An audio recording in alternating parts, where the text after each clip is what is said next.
Jaret Goes to the Movies is a free podcast made possible by Rich's lack of a social life, as well as our amazing supporters. For as little as $1 a month, you can access tons of extra content each week. Visit jaretgoestothemovies.com and click Support Us. Enjoy the show.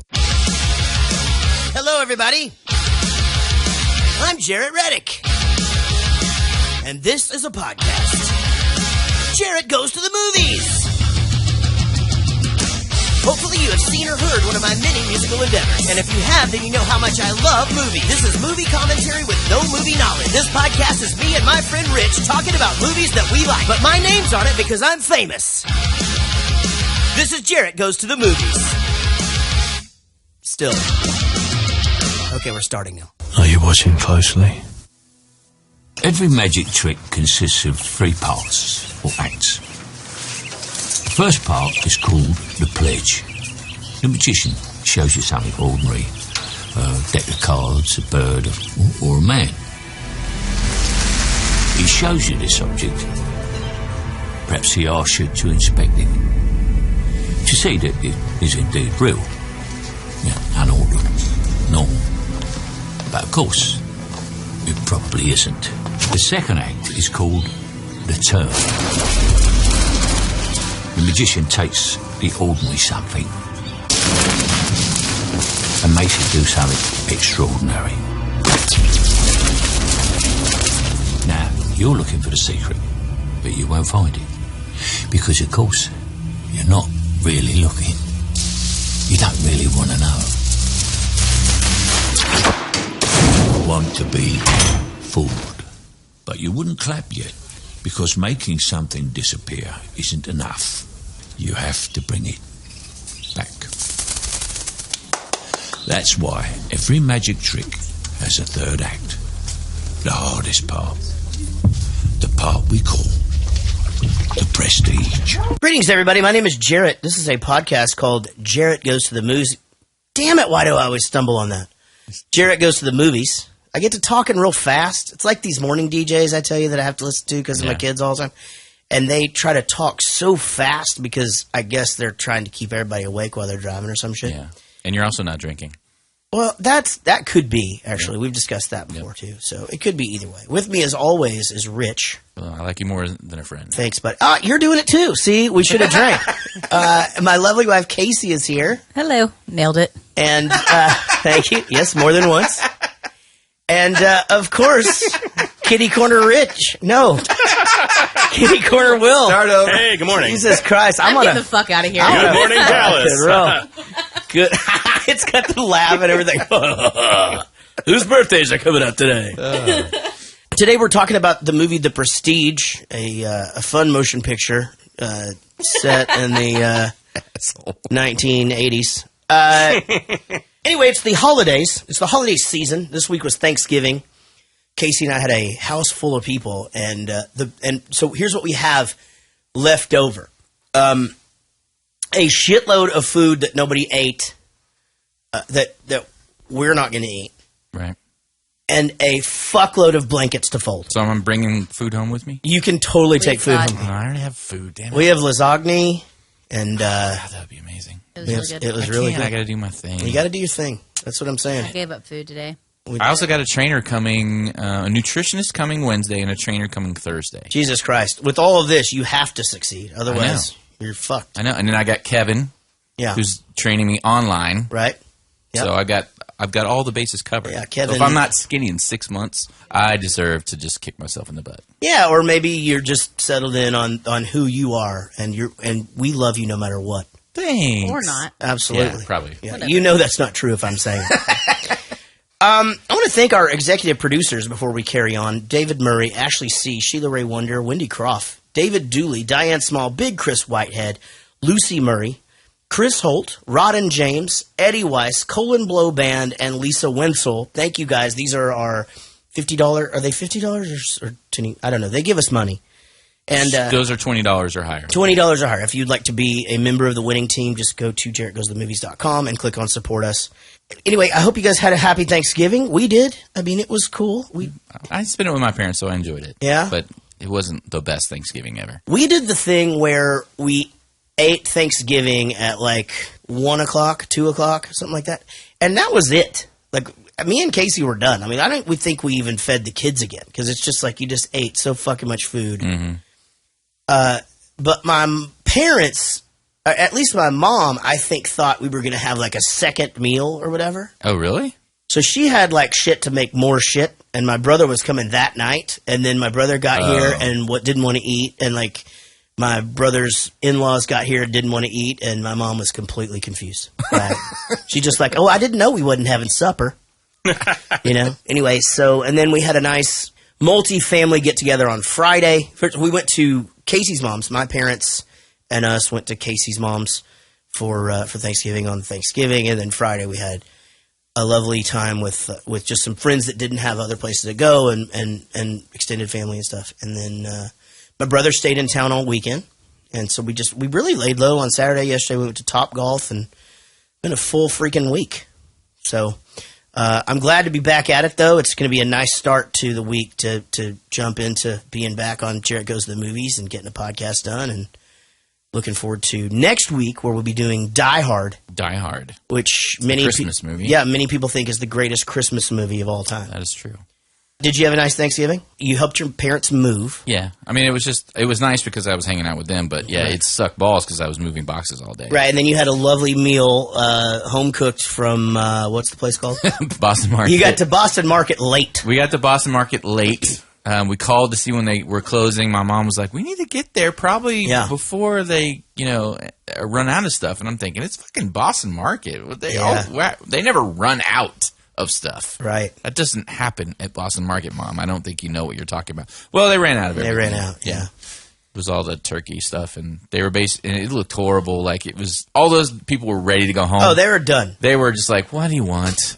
No, we don't have that. Yeah. I'm not going to make anymore. Just let us go. And it's hard because you can't blame them. No, I feel bad for them. But them. at the same time, it's like, just fucking close. Yeah. Or clean up a little bit.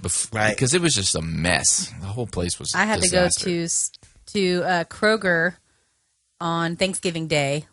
Like, I don't know, like early-ish, like 11. They were open till 4, so I utilized it like a dick because I'm the reason that they're there on fucking Thanksgiving because I forgot the fucking Velveeta for the fucking mac and cheese. Anyway, so I go there, and as I'm walking in, there's like this dude that's like these huge dreadlocks that works at the Starbucks that like just somehow we've just made like over the Starbucks counter friends. And I walk in, and he's just like, really? Like right as I'm walking up, and I was like, yeah, sorry, man. And I like walked in, and then as we're there, I'm like, well, we should probably get a fucking Starbucks drink while we're here. But he was out front, and as I like go and get in line in the counter with Emma, we're sitting there like waiting, and like right whenever we get to the counter, he like walks in and is like behind the counter. Really? I was like, sorry. But you did get valuable lessons in cheesedom that day, though. Or was that the next day? Which of the days were that you got cornered by the Kroger cheese guy? Oh, the cheese guy was the next day. He was the most passionate. I never met anybody more passionate about cheese in my life. You got cheese lessons. Oh, yeah. He walked up to me. I was just like making like a meat and cheese tray, and he was just like, are you looking at the brie? I was like, I mean, I was not looking at the brie. Yeah. He's like, I could make you a topped brie. I could make it like fresh, like right now. And I'm like, it's like 10 a.m. Wow. Like, how is it not fresh? Sure. And he went and started opening things in the store so that he could top this brie and was like, let me tell you what time you need to take this out.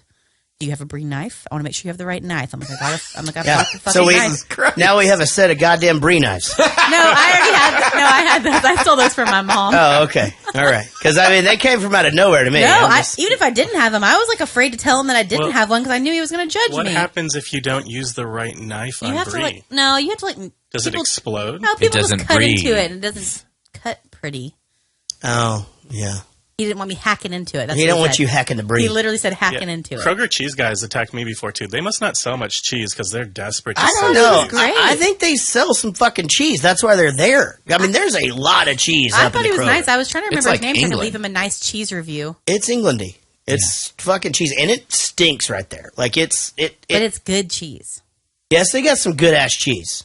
Yeah, the place is... Ass cheese. I like cheese. Yeah, everybody likes cheese. Yeah. I make a bomb freaking cheese tray. What? My niece's boyfriend is super, super lactose intolerant, and I'm a firm believer that that's all made up. But What? Yeah, I don't believe in lactose intolerance or gluten and none of that shit. Oh, I'm totally lactose intolerant. Yeah, There's no way that's true. Really? Oh, yeah, but I eat the shit out of cheese. See? I pay for it.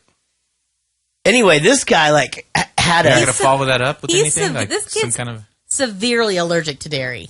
He had just, like, one of those kolaches, you know, like you get at the donut shop. Mm-hmm. Well, there's cheese in them. He didn't know till he had finished the whole milk thing. in the bread, too. I don't know how that... I don't know. Bread. Yeah, but I think it cooks the shit out that bothers Yeah, lactose I mean, intolerant people. he can have bread. I mean, I don't know. You're My friend from high school could not have bread. Well, he was just bread? better then. Yeah, that guy's a fucking pussy. Right. I totally agree with you there. Anywho, my poor... He didn't realize there was cheese in the kolache after he had finished it. Well, you know, you don't really, if you think about it. I mean, do you know what I'm talking about? The Yeah. little bit. You really don't taste the cheese. And especially eat those things in one bite. I mean, when are you supposed to know there's cheese? 100%. So so this is funny like because eating a it's dick. 2 bites for me. Right. But like the second bite isn't really a full bite. No, it's like the tiny end of the thing. Yeah, right? That's so funny. Because I think about it all the time. I'm like, how many of these am I supposed to eat? Because, I mean, fucking 3 of them is 6 bites. Like, I don't Do you ever eat deviled eggs in 2 bites, or you just eat the whole fucking thing in one bite? I don't eat those. Oh, yeah. really? You Yeah. put them in one bite. One bite for One deviled bite, eggs. yeah. Yeah, Yeah. absolutely. That's like the little... I do 2 bites. You're a girl. It's fine. Okay. But guys don't eat deviled eggs in 2 bites. Yeah, like little baby... Like a fucking loser. Little baby McDonald's cheeseburger. That's 3 bites, right? Yeah, easily. Yeah, 3 bites. Sure, It's sure. like one, and then you bite the corner off, and then you I'm throw not the going to be rest here of it. all day. Yeah, it's like, Stupid. it's like the fucking my whole life. Even when I was a kid, like the little powdered donuts that come in the the 6-pack or That's whatever. a one bite. Yeah, one I bite. have to one bite it because I don't like it to get all over me. So, like, if you bite into that thing, you got that shit all over you. So it's always been a one bite. One thing. bite. Yeah. You do the little Yeah. the little pinky hands. Yes. And you get it Done. all in Done. Done. 2 bites. Yeah. Well, see, that's just it. Like a sushi roll. You can't. That's a one bite food. You have to one bite sushi. Yeah. That is Yeah, unless but unless it's like You're the, kind of a girl if you the eat big sushi shrimp anyway. or Is that true? I don't know. I don't know. sushi. I have a point of contention first before we get started. Okay. Last week on the podcast, you said, Rich, new rule. Yeah. Music does count. Yeah. And here's why. You don't have music and shit. I thought about that whenever I heard it back. Hold on. I did think about that today. I was listening back to it, and you do have music in some things. If everyone goes to IMDb right now, click on advanced search for East of Eden in soundtracks, and you'll find a movie called Lethal Seduction. Okay. Starring Julie Strain, who is Right. famous for all those Skinamax Right. movies with Ponch from Chips. Mm-hmm. And it also starred Joe Estevez, Okay. who was Martin Sheen's brother, All right. who was the uncle of Charlie Sheen and Emilio Estevez. I put that together. So I could get to Almost Famous in 3 moves. See? And this movie in 3 moves. So There I'm you like go. always one move behind you. See, but that's just it. It should count because you have something to do with that film. I mean, the thing is fucking Kenny Loggins is 1 degree from fucking Kevin Bacon because he fucking wrote Footloose. You know what I mean? Sure. Like, you can't take that away from him. Okay. There's just I would say there's an asterisk by it, maybe. Yeah. I don't know.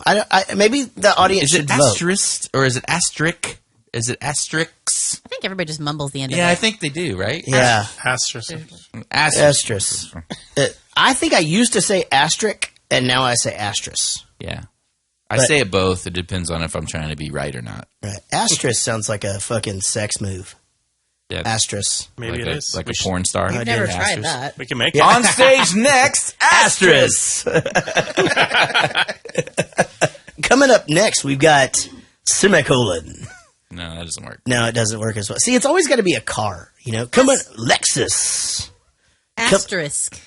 Coming up next, Ford Excursion. No. No, that one doesn't It's work. both. It's asterisk and asterisk. It's asterisk. Asterisk. That's what it is. Yeah, there we go. We did it. So today we're talking about The Prestige. I want to give everybody a major spoiler alert and warning. If you have not seen this, please press stop now Yes. and watch the movie before listening on. If you plan to watch this and want any of it to not be ruined for you, because we're going to fuck this movie completely up for it will ruin the movie. If you listen to the podcast, it will completely ruin a great movie experience for you. Yeah, so we forbid you to listen to the podcast until you watch press stop, movie. Go back and listen to last week's again or whatever. And if you have seen it, then carry on. All right, The Prestige happened in 2006. Well, actually, it didn't. It came out in 2006. Right. This movie fucking happened a long time ago. Like, a long time ago. They didn't have CPR yet. I mean, this movie is fucking pre-CPR, and we will get into that shortly. I mean, because people can fucking drown for like 5 minutes and be just fine. Yeah. Okay? Two stage magicians engage in competitive one-upmanship in an attempt to create the ultimate stage illusion. The director was Christopher Nolan. Writers Jonathan Nolan and Christopher Nolan from the screenplay, and the novel by Christopher Priest. So they're all related. No, they're just two of them are named Christopher. Oh. Yeah, that actually threw me for a second, I'll be honest. I really had to go back and look at their names to make sure, because I may have thought that earlier, actually. I may have been reading through this, I'm like, oh, that shit, they're fucking all brothers or whatever. It's just that's not how it works, Jaret. This movie stars Oscar winner Christian Bale, Oscar winner Michael Caine, Oscar nominee Hugh Jackman. He didn't win? He did not. Not as far as that was concerned. Scarlett Johansson is in this. She fucked Oscar. Was she nominated for Oscar for Ghost World? I don't know. I don't think so. At least it didn't say it. The Oscar winners. Yeah, is that a thing? She's hit or miss for me. I think she's a terrible actress. I don't mean to think that. I thought she was good in this. I just mean as far as attractiveness, she's hit or miss. I thought she looked good in this. She's mostly hit for me. Yeah? Yeah. I like the Lost in Translation thing where she just is in the little pink panties and just laying there and you just see her butt. Mm-hmm. That was good acting by her. That was a fantastic scene by her. Anyway, I thought Christian Bale is great, and I for some reason I don't see a lot of his movies. I guess it's just because there are these dramatic kind of things that I don't normally just go out and see. Like I haven't seen The Fighter, Newsies, and I haven't seen Newsies. Empire of the Sun, that was a good movie. But I've never seen him in anything bad. I did see part of one of his Batman movies on a plane. I thought it was good. I mean, I think now. How does he rank as far as with how people they don't like some Batmans and they like some Batmans? Yeah, I think he was generally ranked as the best. Oh, okay. I think so. I would get that. And I mean, he's kind of the one that some people say Michael Keaton, but Michael Keaton was great. And basically, you can't see a Hugh Jackman movie without him taking off his shirt, right? They just got it. Why would you want to? That's, and I noticed. I'm not. It's not something that people weren't built like that back then. That's what was weird to me. It was no one's chiseled in those days because they didn't have isolated weights and you were just strong because you lifted bags of sand because you needed to put that near the river. You know what I mean? They didn't have chiseled people. That was very specific. So you're saying he should have fattened up for this? I'm just saying he didn't. Well, I mean, I don't think he could help but be chiseled because he was just chiseled. Because he's fucking Hugh Jackman. Yeah. People just aren't like that, though. They could have CGI'd Wolverine, motherfucker. Now, Michael Caine changed his accent for this movie, and you don't hear him do that a lot. Yeah, so he went to more of a, if we're comparing it to Snatch, he's doing more of the Bricktown. That kind of accent. So he went from one accent that I can't understand to another accent. But his normal accent is a real proper English, pretty straightforward. You can understand it. But in this, he was definitely doing, and our English friends can probably help us with what it is he's actually doing here because it's not his normal accent. Okay.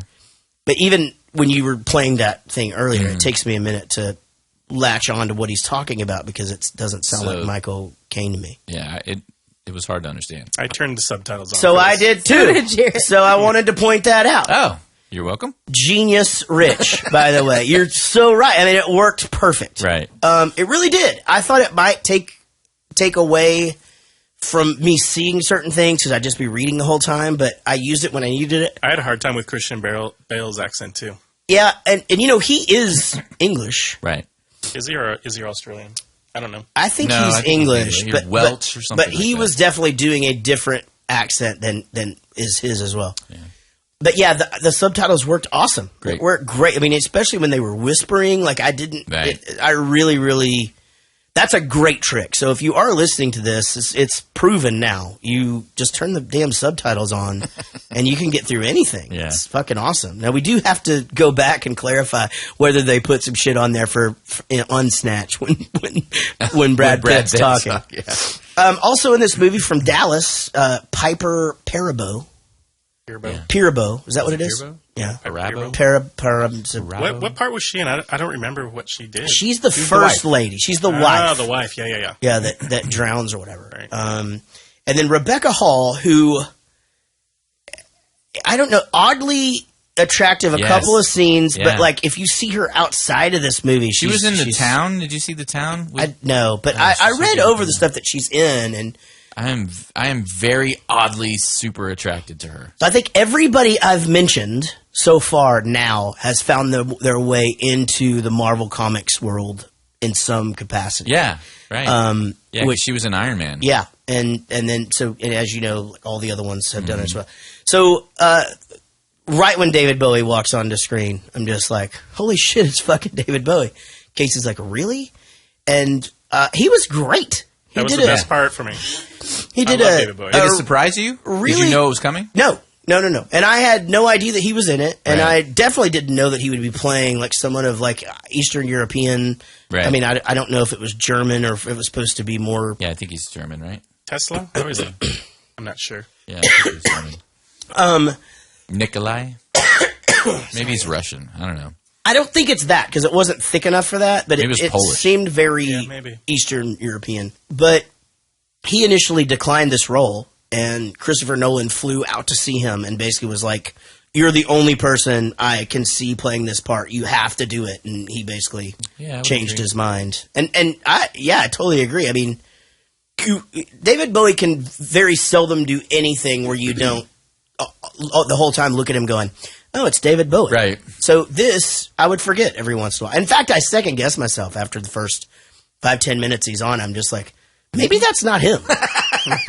Like, is that somebody that looks like him and he's just some badass actor or whatever? Because he played it fucking perfect. Yeah, serious and odd. And, that was David Bowie.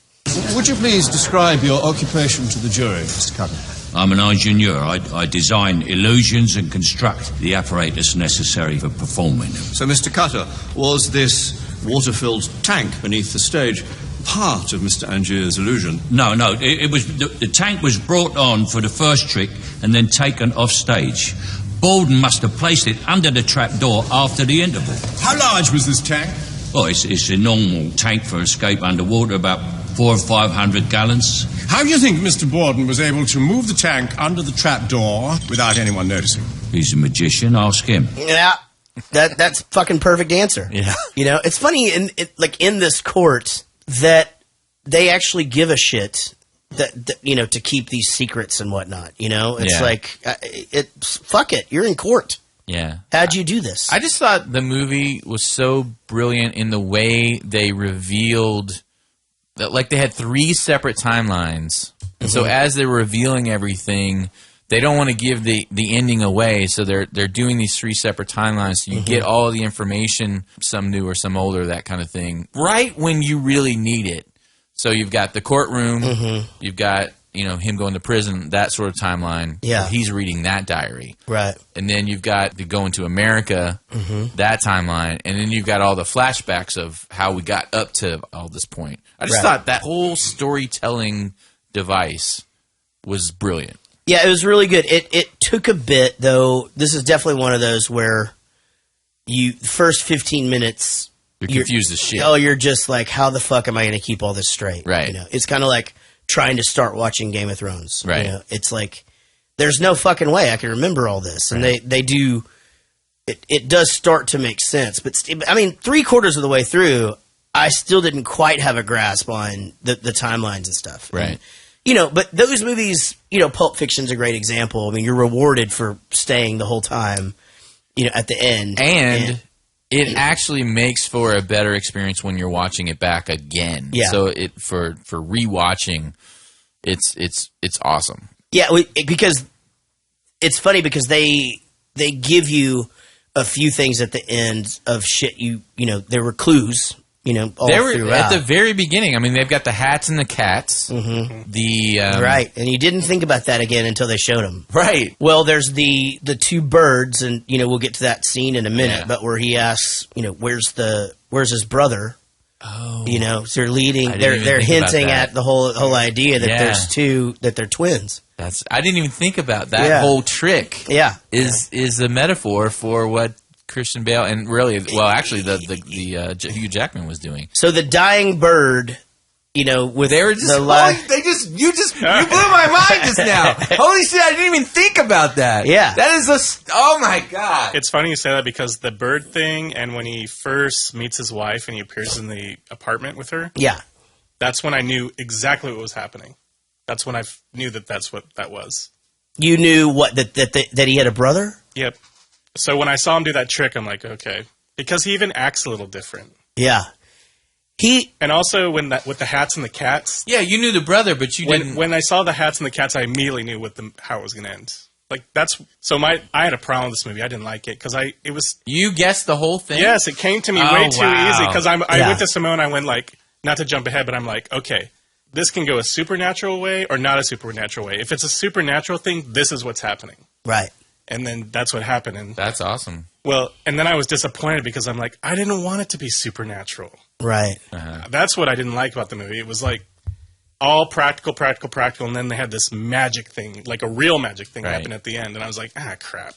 Well, and to further get into that, obviously we're going way out of order, which is fine because on this one I didn't even make notes. I had to just watch the movie. Yeah, I literally just had to sit there and watch. There was nothing for me to write down because there's no. You're trying to figure it out, yeah. And the character, what's his name? Hugh Jackman's character has the trick solved the first time he fucking clones himself. You don't have to keep fucking killing yourself. He's got a twin. Right? you did it. Yeah, we're going to talk about that later, but no, I do agree. I think overall the timeline thing was great. I think it was super necessary for it all. I think the only predictable things for me were once they really started fucking with each other back and forth. By the way, I think them reading each other's diaries is genius. Genius, right? It's absolutely genius. And then, because there's a moment where I'm just like, Jesus Christ, is Christian Bale, did he fucking figure out time travel or something? Maybe that's what it is. I could, because I'm just like, how the fuck does he know? And everybody's writing these messages to the other one in their diary and all this. But I thought that aspect of it was great. It was fun to watch them try to outsmart each other. But the only thing that got predictable with me was, and this happened early too, when the guy came to him and he was like, Lord, what's his face wants to buy all these tricks and he wants your tricks or whatever. And I'm like, oh, Hugh Jackman's still alive, and that's him, for sure. And then I'm like, and he wants the little girl, so he's fucking stealing this guy's kid and his life, you know what I mean? Right. But how it would get to that point, I didn't predict any of that. So that, to me, that was the only, real obvious thing. But, it's kind of like any other movie like that where they throw you a clue like that, and then their job is to make you doubt yourself along the way. Right, yeah. And just see where it ends. Right. I'm offering you a way to wrap up your affairs with dignity. And I'm offering your daughter a future. As Lord Cordlow's ward, she will want for nothing. And Lord Cordlow would like you to have this as a show of good faith. So it might be of interest. It's Robert Angier's diary, including the time he spent in Colorado learning your trick. You never learned my trick. Really? On his return from Colorado, he mounted a version of the transported man that the papers said was better even than your original. If you want Angier's secrets, you go dig him up and ask him yourself. I want your secret, Mr. Borden. Yeah, so this is where I'm saying, this is really the only part that got predictable for me was like, hey, this guy wants all your tricks and all your secrets, and you're in jail anyway. We'll take care of your daughter, and it's like, okay, that's funny because watching it the fifth, I've watched this a bunch of times. So anybody that would ever watch this movie with me, I'd make them sit down and watch it with me. Yeah, so I've seen it at least 5 times, but it never dawned on me that they were talking about a specific person and that person was Hugh Jackman. So that's funny that you picked up on that, and I watched it 5 times and I never even remember that that's who that is until the ending. Oh, yeah. Yeah. And it's funny. And if, it makes sense because, and that's something that it hit me 3/4 of the way through. Like, he's on this money's no object, and that kept happening. I'm just like, wait a minute, you just had a popular magic show for like a few months. Yeah, like, that's what I was thinking. How's he paying for all this? How is money no object? I said the same thing. I think he actually might have been wealthy to begin with. No, that's the point. Oh, okay. He's this Lord. Lord, yeah. Because he says it. And he goes, oh, so you're Lord what's-his-face. He goes, I've been Lord what's-his-face for all along. Right. I was just going out and trying to experience this real-life thing, trying to become a great magician. My other life is over there. I have anything I could ever want for, this is the way that I chose to go about it. But I thought it was interesting how fast he dropped that he was pissed off about his wife dying to, I need to know how that trick is done. Yeah, exactly. Like, that's the thing that really drives him. Well, that's why he was there. Like you said, he's this rich guy, could have whatever he wanted, any girl he wanted. But that's what fascinated him the most in life, was figuring that out. Well, and that was the thing. That's what they hit that home. The whole movie is, we're not who you think we are. We're here to fool everybody. Right. So, nobody is who they seem to be. He's squandering the goodwill of the audience with these tired, second-rate tricks. They're all favourites, please. Favourites? Come on, give me something fresh. He won't even try a bloody bullet catch. A bullet catch is suicide. All it takes is some smart-ass volunteer to put a button in the barrel. Fine, use a plant. You can't use plants for every trick. There'll be no seats left for the punters. All right, no bullet catch, whatever. But the point is that a real magician tries to invent something new that other magicians are going to scratch their heads over, Yeah, and then you sell it to him for a small fortune. Right. I suppose you have such a trick, Mr. Baldner. Actually, I do. Would you care to sell it to me? No. No one else could do my trick. Any trick can be duplicated, right, Mr. Cutter? Wrong. So this is where we meet the wife. The wife is Piper Parabola, that was in Because I Said So, that you thought had a great ass. Or we all did, really. But oh, what? Oh! That's her. Yeah, okay. Because I Said So. Well, there you go. Yeah, and she's from Dallas, Texas. Yeah, I didn't know that, actually. Huh. Man, I need to put that together. I can never put together who they are. Yeah, who else was in that? Gilmore Girl. That's right. From Bad Santa. Okay. And then Mandy Moore. Okay, that's right. Why did we see her ass again? Shower scene or some shit? They were all four getting dressed in the locker room. Oh, that's right. Okay. Yeah, I remember that. By the way, I'd be dead before the curtain hit the ground in that water tank. I drop in, it closes. Die. Before the curtain, I would just be dead. I don't want any part of that. No. I can't hold my breath. There's no air at the top?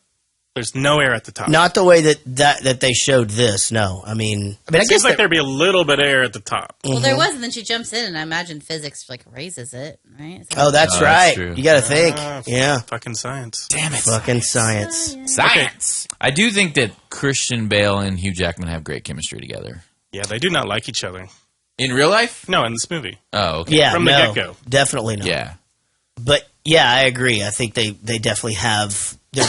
They're good. They bounce off of one another. Like, you're going to tie that fucking knot? That's my wife, bitch. Yeah.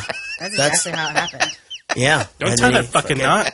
But then he finds out that he really didn't remember what kind of knot he tied. No, the diary was fake. Yeah, it was fake. Oh, the diary was fake. He looked at it and did it.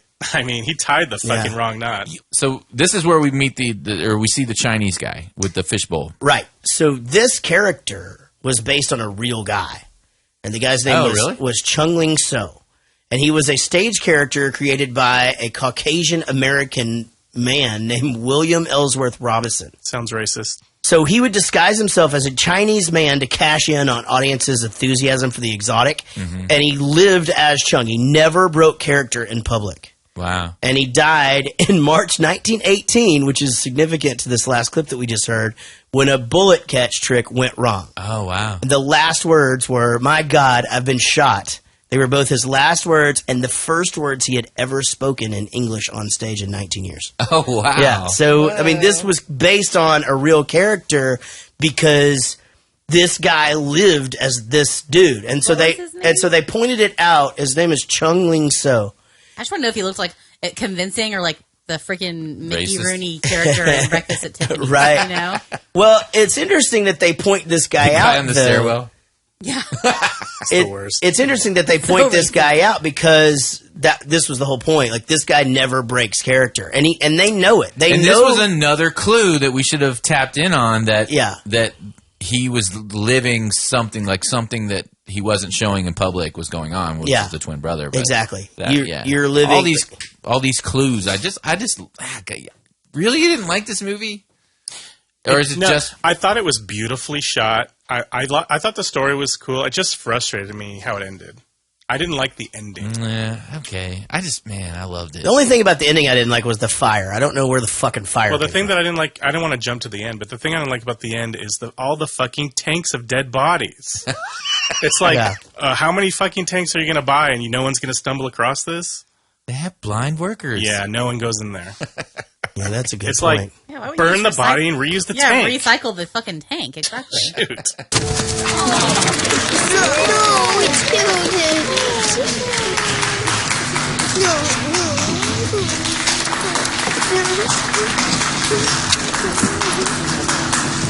Look, see? He's all right. He's fine. Look at him.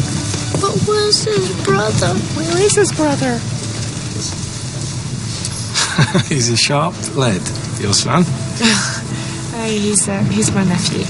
Now here's our foreshadowing, and it's still blowing my mind now. The brother the dies. metaphor. Yeah, but the thing about it is what you get in another conversation coming up, and we've already heard it once, is that Christian Bale's character already has this trick. Like, he knows that at some point, he's going to do it. He's going to be able to do this with his twin brother, but he has to wait for the right time, and that's actually genius, because if you try to make your mark with that and that trick only, what's going to happen to you is worse than what, I mean, it's going to get stolen, but like before you even make anything of yourself. Right. So they're not ready for it yet, he keeps saying, and things like that. And so I didn't even think about that till just now. That, that when he kept saying he's already got this trick, well, that should have been another fucking clue that, hey, this is where we've been heading the entire time. Right.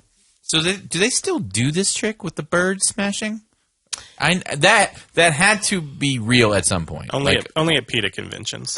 Yeah. 100% it was real, because the owner of the theater even knew what he was going to do before he did it. He's like, you're not squashing any birds in the movie, it was real, but I'm saying in real life. I think it has to be, because they put too much on it. They put too much I would of the... think they would have had to have... Yeah, I mean, there's... based this in some reality around that trick. Way too many instances where that's kind of put in our face. Yeah. And collapsible bird cages and shit like that, I mean... Because I've seen that trick. Yeah, I don't think they do that. I mean, I think they improved it, over the years, like many things. No, I've seen it. They're dead. They're just deader than shit. I saw it with a rabbit. Oh, yeah, and just fucking Smash dead it rabbit right everywhere. Yeah. Just kids crying. Fucking pulled the dead one out of the hat on accident. That's why they always use the red handkerchiefs. Yeah. A standard magical apparatus for escapes? Yeah, with one important difference. This isn't a trick lock. It's been switched for a real one. What a way to kill someone. They're magicians, Your Honor. Show me. Men who live by dressing up plain and sometimes brutal truths. To amaze. To shock.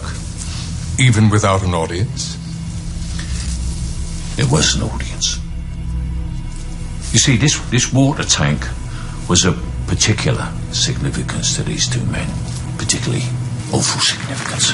Yeah. Killed his fucking wife in it. Killed his wife in it. Obviously, we see sort of like there's a bunch of foreshadowing for this, too, because after it happens, Hugh Jackman, sticks his face in the fucking sink, just to almost, trying to fucking drown himself, and he can't do it, but, as he's about to lose consciousness, he, fucking sees her, Oh, yeah. I mean, so it's, that's creepy. Drowning, this is like that other movie that James Bond, where the girl drowns in the thing. Watching somebody drown is kind of fucked up. Yeah. I mean, even if they're acting. Why can't they have a tank that they could break? Why can't they break Well, I mean, the the glass has to be thick enough for it not to break because of the water pressure. That's correct. So there's two things. I definitely agree that they should have that time down pat. I don't actually know this, but this is what I in my head, this is what's up. First of all, just like from watching that god awful fucking fish tank show or whatever, where the two guys like tanked. Yeah, it's like where the two brother-in-laws or whatever make these like crazy tanks. I made one for Kiss. And, but the thing is like to hold 400 gallons of water. Yes, it has to be. I mean, it's got to be something fucking substantial because that thing weighs a crazy amount. But also when you have that and the way that is, and he's hitting that wall, you got to think. He's not just hitting the glass. The glass is then hitting the water that's in there, which makes it as fucking hard as a brick. Mm-hmm. So, it's almost why you can't kick out a car window if you're fucking drowning in a sea of a car in the fucking sea. So you got to hit it with like something small. So what he should have done was driven a fucking nail in there. Yeah. Pickaxe or something. Mm-hmm. Well, they just should have had a plan overall down before. They should have timed this a couple of times to make sure that they knew, okay, I mean, he was doing the stopwatch. Yeah. Obviously, that wasn't correct. Well, so the thing that bothers me is, and I maybe I said this on the pre-show, but like what, fucking CPR wasn't invented yet? Like they got her out pretty quick. And they just laid her on her back so and she just kept screamed drowning. no and shit. So it's just like fucking like pump her chest and fucking breathe in there and stuff. Just turn her to the side a little bit. Yeah. That would help. That would help. Or just anything but stare at her. Anything but lay her on her back and stare at her. Smack her I face. think you'd at least instinctually just shake her or something. Yeah, something. I'm not going to let anything happen. Everything's going to be all right because I love you very much. Say it again. I love you. Not today. What? Well, some days it's not true, and today you don't mean it. Maybe today you're more in love with magic than me. I like being able to tell the difference. It makes the days it is true mean something. So I thought this was a cool... Brilliant! This was so brilliant. I thought this was like such a cool display of like women's intuition and just how that would be. It just reinforced what I already was thinking. Yeah, but when for regular people that don't try to figure it out, and we're watching, and we get to the end, we find out we're twins, and we think back on that scene, it's like, oh my god, that's fucking crazy! Wow. Yeah, and I thought it's interesting too that one loves one and one loves the other, right? Because he really did love her, right? I was always curious, and it gets more to the ending. I'm already guessing that they don't know whose kid it is. One of I the wondered brothers, that too. Of the yeah, brothers. I kept thinking that he was going to say that when he was Like, kind of revealing everything. They're probably so into this, we're keeping this act up for everyone, including the wife, that they probably don't know whose kid it is. Yeah. I would say no. I would definitely say that they wouldn't. Well, what I thought was... Do you think only one's humping her and the other one's not? I would say, yeah, only one's humping her. I don't know about that. Because in prison, one of them was like all freaked out about the girl going with Hugh. Mm-hmm. But then the other one was also super concerned about it when he was still alive and like, right? So like, but I mean, it's his niece. One of the scenes that had stuck out with me already before this revelation was when he goes, "Hey, she wants to go to the zoo today, so you're going to have to take her." And he says that to the partner at the time, and you're like, "Oh man, that sucks for the little girl, like you're not going to take her." Then you find out he just went and took the fucking makeup off, and he's taking her. Right. I didn't know that the assistant was his twin brother, or that they were switching around. You did or did not? Did not. Oh, okay. That was good makeup. But it makes sense. It's so funny, like in movies like that where they do things like this, where you don't realize till the end of the movie, like that dude's never said or did anything. Yeah, like, he never just talked. There, he didn't speak Never one says a word. Right. He just is there. So I kept thinking that, and that's the other like big thing that I suspected is that once that kept happening, and then we're like, there's got to be two of them, and yada yada. That's when I started thinking, fuck, did he like time travel or some shit? Like, what did he go back in time and now he's just helping himself, or like what's happening here? Right.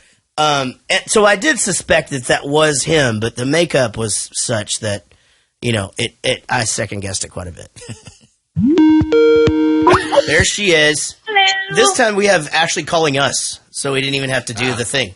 She's just sitting here. We didn't have to. I was trying to respond to your message, and it called you. So. Oh, that's okay. Ashley, did you watch The Prestige? I did. And have you seen it before? Yes. Okay, so I had never seen it before. I hadn't seen it either. So yeah, so it was. There was a lot of those Fight Club moments, where I'm like, oh, god damn it, like I should have seen that, and then should have seen this, and quite a bit of that whole thing. But anyway, did you enjoy it? Did you enjoy your viewing of the movie? I did. I saw it when it came out right on DVD the first time, and then apparently we bought it, and I had forgotten that we bought it, and never watched it again. Right. So I hadn't seen it in a long time. So that is exactly what happened to me. I had the Blu-ray. Mm-hmm. When we first bought our Blu-ray player, it came like you could pick some movies, and they shipped them to you. Literally never opened it, never watched it. That was like 7 years ago. It doesn't look very... I mean, even from the trailer, it doesn't look like it would be that good of a movie. It's a period piece. Meh. Well, the reviews were good. It was this guy's lowest Rotten Tomatoes review, and it's still like almost 80%. Right. So, I mean, it was very well received. Christopher Nolan?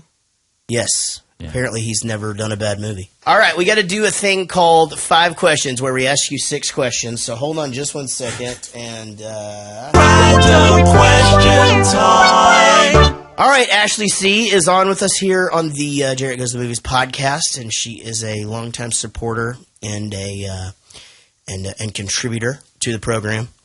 Her and Rich have this odd little flirtatious thing going on. What? And, oh yeah, it's a thing. It's not a flirtatious thing. Don't make it weird. He's been working on his question for you for 25 minutes. I don't know if he's ever worked on a question before. So, anywho, it made me uncomfortable. Actually, it made everybody uncomfortable. Yeah, you should be. Anywho, this is where I ask you 5 questions. If you get them all correct, as you know, you get your name on the plaque of love. Sure, yeah. And then there'll be a 6th bonus question. If you get that right, you will be one of pretty much every other person that's ever done this that's gotten all 6 correct. Correct. So, that's it. So, how old are you, can I ask? I know you're a lady, but is it all right for me to... 32. Okay, you're 32? Quite a Jesus. Bit... Just a babe. Quite a bit younger than me. I was going to ask a question. I was going to ask a magician question. I'm going to go ahead and throw that one out and go to a different question. She's too young for this question? And yes, too young for the question. And that's fine. That's and I thought that before going in, but I just have to check myself at the door sometimes. That's just it. So we'll just begin with a overall, just a general magic question. The name the very popular magic duo who used to raise white tigers, and one of them got his fucking face eaten. Is that the question? That's the question. Are they? Yeah. Oh, you have to pose it in the form of a question. And I knew it until you asked me. Give me just a second. I will give you something and something. That's right. They were at the Mirage for quite some time. See them. Penn and Give Teller? me just a second. They used to do commercials. Because now I'm thinking Siskel and Ebert. It's not okay, that's very, very close. Very close. It's very close. Not even close. Siegfried and... She got it. Roy? That's right. That is correct. Now, I forgot to tell you that these questions are actually hard now. So it's one of those things that you just kind of have to deal with. Damn, this got real all of a sudden. It did. Hell yes, it did. It really, really did. Is there anything more annoying than someone pulling a coin out of your ear? Someone pulling a coin out of your nose? That is correct. Absolutely, because then you have to smell their fingers, and you don't know where those have been. That can turn into all kinds of crazy shit. Just like we talked about the mustard and the boogers. Poop, and that's a whole different thing. Right. So you've gotten 2 right, Ashley. Congratulations. That is a huge step in getting 5 right. In fact, you are, I believe, about, if I'm not mistaken, you've gotten 46% of the questions right already. So that's fucking fantastic. Okay, question number 3 coming up. This question is actually about the movie, and it is this. If this movie were to be retitled the superheroes that these guys play in other movies, it would be called blank versus blank. Batman versus Wolverine? That is absolutely correct. Wow, the look of concern puzzled me too. As I'm looking at Hot Wheels and action figures hanging behind your head, I'm like, how the fuck does she not know this? I'm literally... I didn't know which way you wanted it. Well, okay, so in which order? I would have also accepted Wolverine versus Batman. Just FYI. So you really got that one. Nailed it. Question number 4. The water trick that seems to be the thing that kind of kills people and shit looks fucking terrifying to do. True or false? True. That is true, yes. I have no interest in that. You could put me in there with the key, have it unlocked, and not tie my hands, and I still don't want to do that. No interest at all. Like, I concur. Yeah, I mean, like, I don't even want to be on one of them fucking Dunkin' booths where they throw the ball and knock you into the pool. You know, like, what if I can't get out? How embarrassing is that? I got killed by a fucking 8-year-old kid with a good fastball. Damn it, straight to hell. That is 4 correct, Ashley. You're killing it. Absolutely killing it. I know these questions are very, very tough. We will finish off with question number 5. It's actually fake finishing off because then we have question 6, which is a bonus question. Question number 5. In the movie The Prestige, another man who's also appeared in superhero movies plays almost a similar character as he does to Batman. Name the actor. Michael Caine. Michael Caine is correct. He is famous actor, Michael Caine. Very good. You got 5 correct. Now we move on to Richard Hubert Washington Hamilton Coleman. Now, I warned you this was coming because you were making fun of me on Facebook. God. If you were doing butt stuff with Christian Bale and Hugh Jackman, would you insist on using a body double, yes or no? Absolutely not. All right. Oh, good for you. Very, very good. That was random question time. It took you 25 minutes to come up with that. No, I came up with it right away, but they were giving me shit. Well, he came up with it right away after he'd been working on it for 20 minutes. Yeah, right. That's true. That did happen. Ashley, you're lovely. Thank you so very much for, as always, for the support and for participating in the podcast. Happy holidays, and I'm sure we'll talk to you soon. All right, thanks. Okay, bye-bye. Are you man enough, sir? Yes. Which knot did you tie, Borden? I don't know.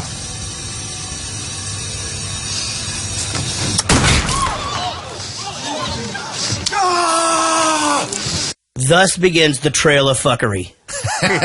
I mean, here we go.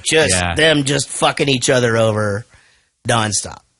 And boy, howdy. I mean, what was crazy about this is, you know, all the people heckling him. And, you know, there must have just been people going around doing magic tricks in bars and stuff, and they were all hacks. Everybody did the rings, and everybody did this and this and this. And then this guy gets his finger shot off. The fucking audience isn't even concerned. They're laughing. Just laughing. Yeah. That's hilarious. So, my question about the brothers at this point was, is there a good brother and is there a bad brother? No. Or are they just completely the same person, personality-wise? Yeah, they were, like, completely equal, I mean. But you could tell... I mean, I'd seen this movie before, so knowing what the ending was... Watching it this time, like I could tell which version was speaking to the wife before. Yeah, he acted differently. He would act different. I mean, just his facial expressions, his mannerisms, everything. And then the other way around with the Scarlett Johansson character. They were the same. No. The actor acted differently when he was playing one or the other. I picked up on that. Yeah. And the first scene where... That's what I'm saying. So there was a good brother and a bad brother. I don't know if they're good or bad. bad. But there's one that was clearly super in love with his wife and child, and one that... The one that was in the hallway talking to her before they went into the apartment, and the one that was in the apartment, they were acting different. See, obviously they couldn't explore their differences because they couldn't give away until the very last scene that they were brothers to begin with. It was a nuanced difference, right? I mean, yeah, but I wonder if one of them was pulling the other one along on this trip. It seems like it would almost be too convenient that they both wanted this exact thing. Well, they would say that they would switch off. One would be the assistant, the other one would be the trick. They would just switch back and forth. Sure, but I, like I said, they can't explore it because they couldn't reveal it till the very end. Yeah. Sure. But I would be curious to know if maybe there was a bad brother or a good brother. Rich needs to watch it a sixth time. I don't think it's bad and good. I don't think it's bad and good either. I think that's the wrong path. I just think they're different human beings. I mean, I think they both wanted the same thing. Yeah, it's like he said. He said both of us lived half of a full life. Mm-hmm. Yep. So one with Scarlett Johansson or wherever else their life has been previously, and one with the wife. There was only really one difference between them, which was who they loved. By the way, the only magic trick in this movie was how they got Scarlett's boobs in that corset. Is that a thing? Her boobs are huge. Are they big ones? Busting out of it. You didn't? Okay, never mind. I didn't notice that. Wow. But I mean, I didn't. It's a corset. Really? I mean, everybody's boobs are popping. But she was just like, all right. I won't. It did look like she had a big old behind when she was walking across the room. She's what I consider curvy. So here, obviously, he loses his fingers. And then, again, big hint coming later, towards the end of the movie when they're revealing everything to you. It's just like, yeah, we just chiseled these fuckers off. Yeah. But you realize that happened after that talk with Scarlett Johansson, because she was like, they had to wear gloves. Right. So as not to give away that one of them had to. And then once she's like, hey, if you reveal that you don't have the fingers. So they followed through with that. They fucking followed through and just trick. Chopped his goddamn fucking fingers off. Yeah, then it goes back to the wife being like, why is this bleeding? It's like it just happened again. Exactly. Yeah, and she's because just it like, literally did just happen again. I just chiseled these fuckers off. Nothing is impossible, Mr. Angier. What you want is simply expensive. If I were to build for you this machine, you would be presenting it merely as illusion? Well, if people actually believed the things I did on stage, they wouldn't clap, they'd scream. I mean, think of sawing a woman in half. Mr. Angier, have you considered the cost of such a machine? Price is not an object. Perhaps not, but have you considered the cost? I'm not sure I follow. Go home. Forget this thing. I can recognize an obsession. No good will come of it. Well, hasn't good come of your obsessions? At first, but I followed them too long. I am their slave, and one day they will choose to destroy me. If you understand an obsession, then you know you won't change my mind. So be it. So lots and lots of foreshadowing here. Yeah. You know, I mean, this is very much. So I was saying this is very Fight Club-ish in that, not without the narrator that you don't like, right? But there's just these constant little hints all along the way, and this is a big one. You know, this is you're obsessed. This is what I mean. You know, he's obviously obsessed with the cost. It's gonna, this is what's gonna be the demise of you. And look at David Bowie in a movie without a maze in it. How about that? Well, there you fucking go. Yeah, or putting his balls in little kids' faces. Were you Will? Were you intrigued or interested at all in the whole alternating current? The whole Edison Tesla thing. I thought it was interesting historically to see that kind of play out in a sub sort of way. Yeah. Well, because what I wondered, and this actually took over my mind for 5 to 7 minutes, so I missed a few scenes because I started thinking about this, and then I asked Casey about it, and she didn't know either. But was there a thing between Tesla and Edison? Okay, it was like worse than Clinton and Trump. It was crazy. Yeah. And is it because Tesla was more of like the radical? So Edison had direct current and Tesla had AC, alternating current, and they were trying to pitch to the government and to state and local that their way was the best way to do transmission, and they were trying to basically corner the market on how they would distribute power in the United States. Gotcha. And Edison lobbied Congress hard, and he electrocuted elephants on stage and did all kinds of crazy things to say, look at how crazy bad this AC power is. And he basically got enough cronies to support him that he was really causing Tesla to have a hard time. It sort of, so this was something that because that's the way they played this. Yeah. Is essentially Edison's here with his men, and again, Tesla's like, okay, it's time for me to move on to a new place, kind of thing. And so he did do some experimenting in Colorado Springs in real life. So Tesla had an interesting idea of trying to transmit power wirelessly. Right. Yeah, right? I mean, it's fucking crazy. We do it But now. we do it. Yeah. Well, yeah, so the thing is that neither of them were wrong. They just had different ideas. And well, I don't think it works the way it's shown on the movie. You mean so the whole trick at the end isn't real? Well, not that part. I'm talking about the actual power electricity part.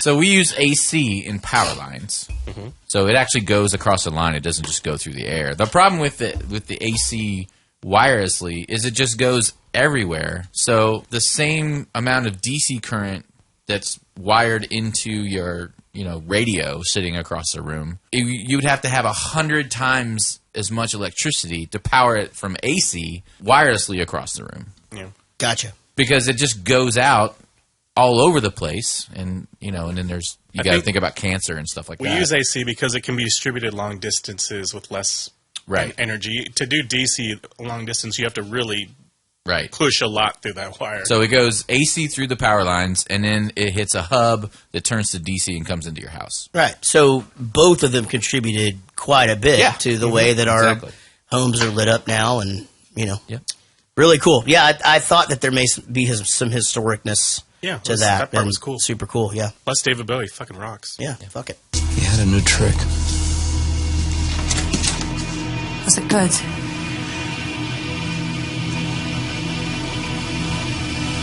It was the greatest magic trick I've ever seen.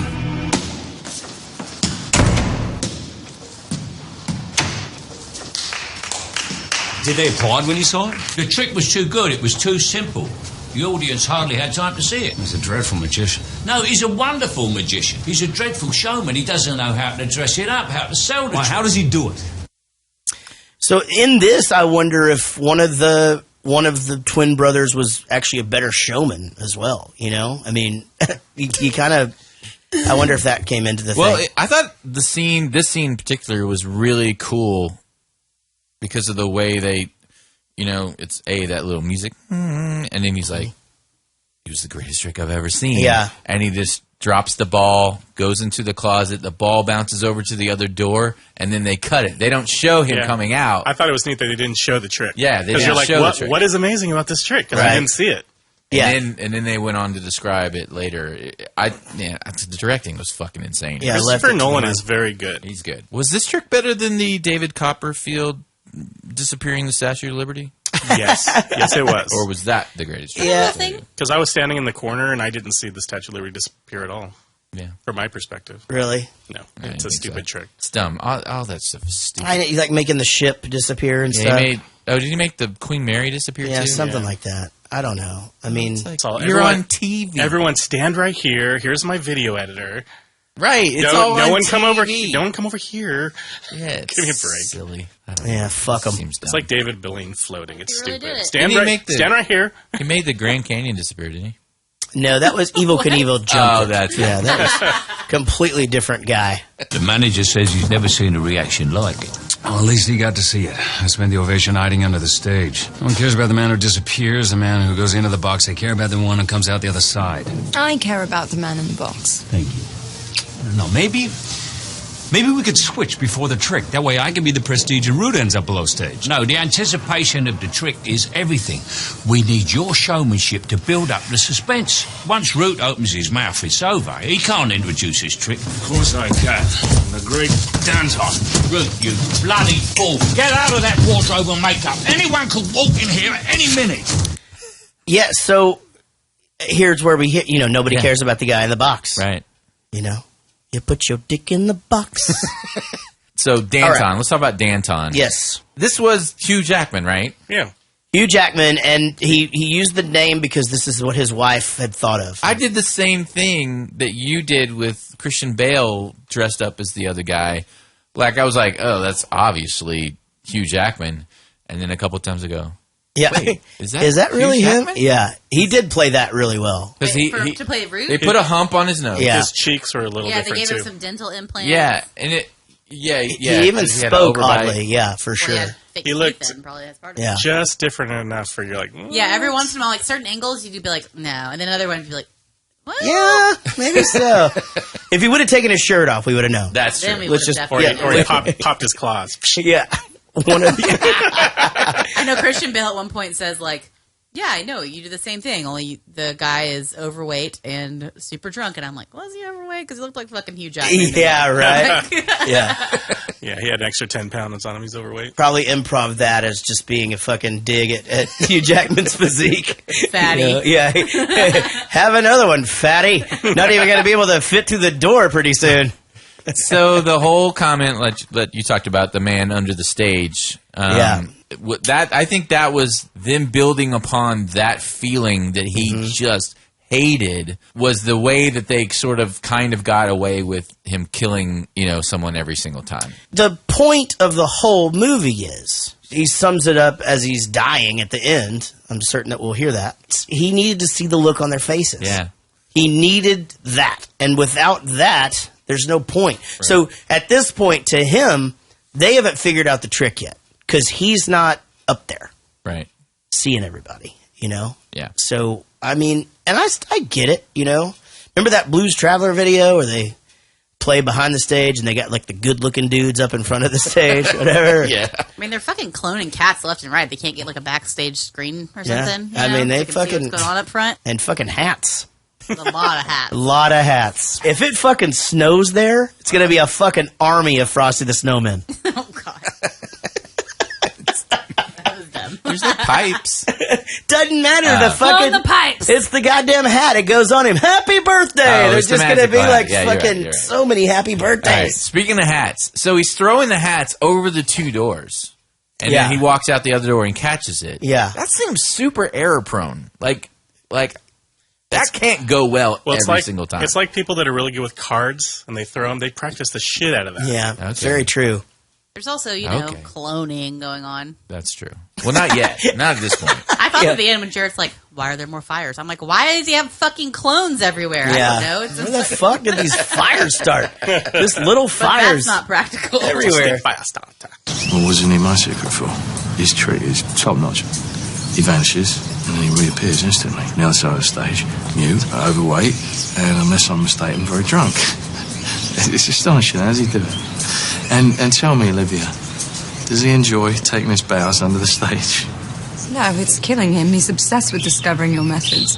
He thinks of nothing else. He takes no pleasure in our success, and I've had enough. There is no future with him. He sent me here to steal your secrets, but I've actually come to offer you his. The genius of this scene is us not getting to hear her last line until later in the movie.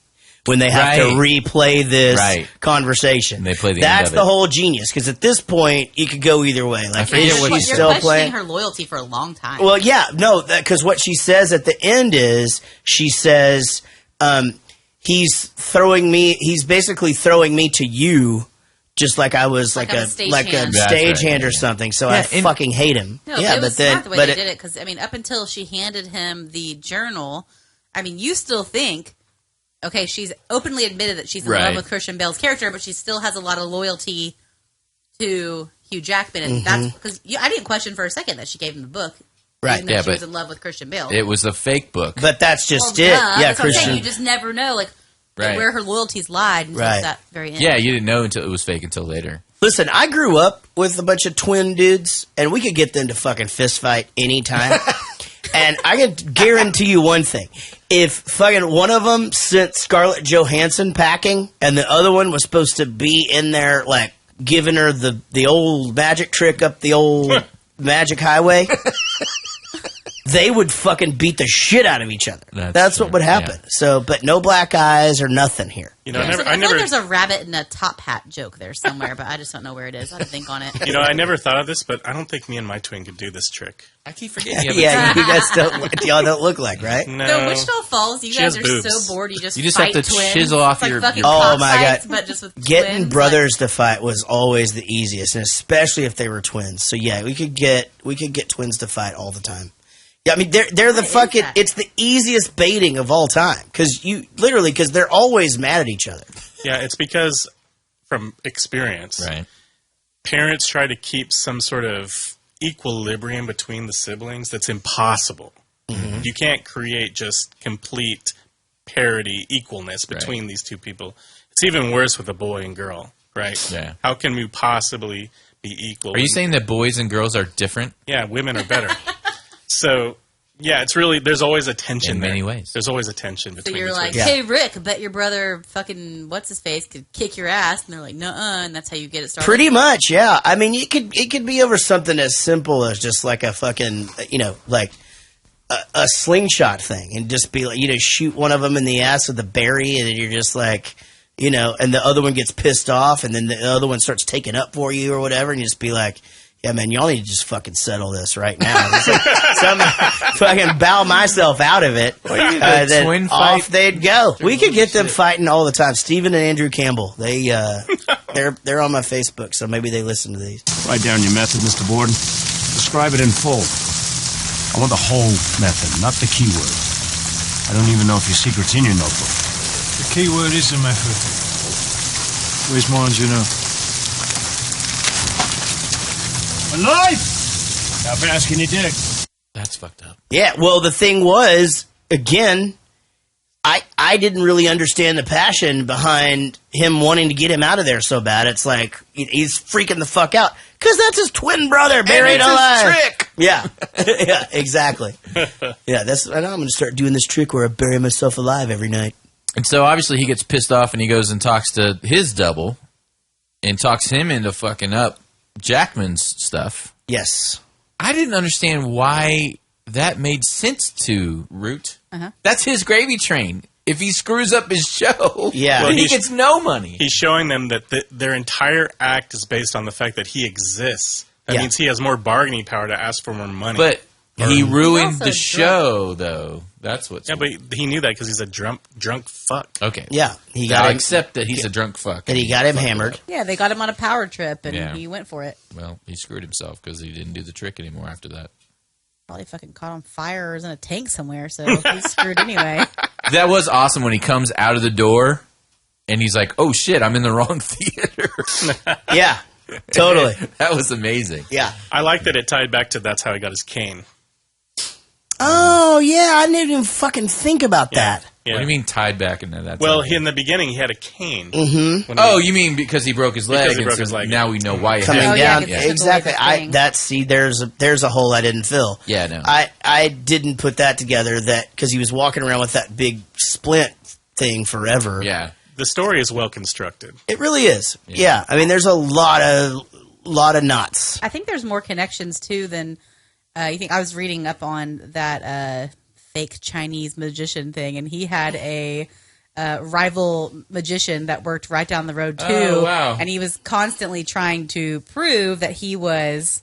that he wasn't like a real Asian guy, that he was ripping off his stuff, to the point where he would tell people that he wasn't really Oriental. That he was. So there was a real Asian guy down the street. Yeah, his name was something else. Like instead of Sue, it was like Fu, and so it was like a big battle between them. Oh, wow. Where he was going to, he could say he could do any of his tricks because they were all stolen from him, and they worked right down the road from each other. It was a whole thing. So I kind of think maybe some of that. Yeah, that had a lot. I think a lot of this is pretty common in the competition between magicians or whatever. But also, what was really common was the use of a twin in these disappearing and transforming acts.